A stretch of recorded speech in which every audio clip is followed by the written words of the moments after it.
चैत्र महिन्यामध्ये गुढीपाडवा हा सण येतो आणि या सणाला अनन्यसाधारण महत्त्व आहे। आपण अन्नपूर्णा माताची पूजा म्हणजे या महिन्यामध्ये गौराई बसवल्या जातात। त्याचप्रमाणे चैत्रांगण रांगोळीला सुद्धा अत्यंत महत्त्व आहे।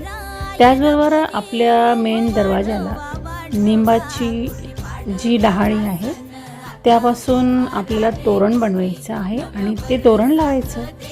तर ते अशा प्रकारे आहे, हे लावल्यामुळे आपल्या घरामध्ये नकारात्मक ऊर्जा येत नाही, पॉझिटिव्ह राहतं आपलं घर। गुढीपाडव्यापासून तर रामनवमीपर्यंत आपल्याला रामरक्षा पठण करता येते।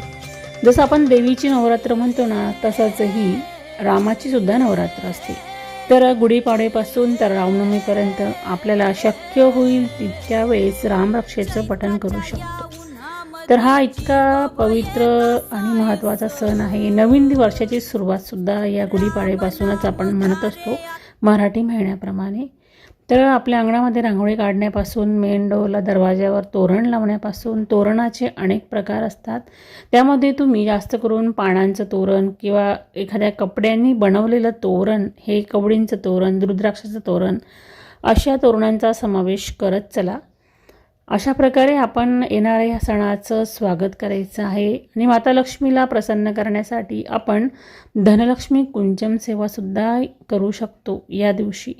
तर बघा किती सुंदर दिवस आहे, या दिवशी आपल्याला अनेक सेवा करता येणार आहे। तसेच या दिवशी आपण पितरांची सेवासुद्धा करू शकतो। पितरांचा सुद्धा दिवस आहे, यामध्ये आपण आघाडी टाकायची असते। आपण पुरणाचा स्वयंपाक बनवून सणाची सुरुवात करत असतो आणि आपल्या अंगणापासून त्यांच्या पूजेपासून सर्व गोष्टी खूप छान प्रकारे करायच्या आहे। तर अशा प्रकारे हळदीचं लेपनसुद्धा आपल्या उंबऱ्याला करायचं आहे, मेन एंट्री सजवायची आहे। जणू काही म्हणजे हा सण एक प्रकारे आपल्या जीवनामध्ये आनंद घेऊन येणारा सण असतो। तर आपल्याला अशा प्रकारे या सणाचं स्वागत करायचं आहे। तर तुम्हाला आजची दिलेली माहिती कशी वाटली?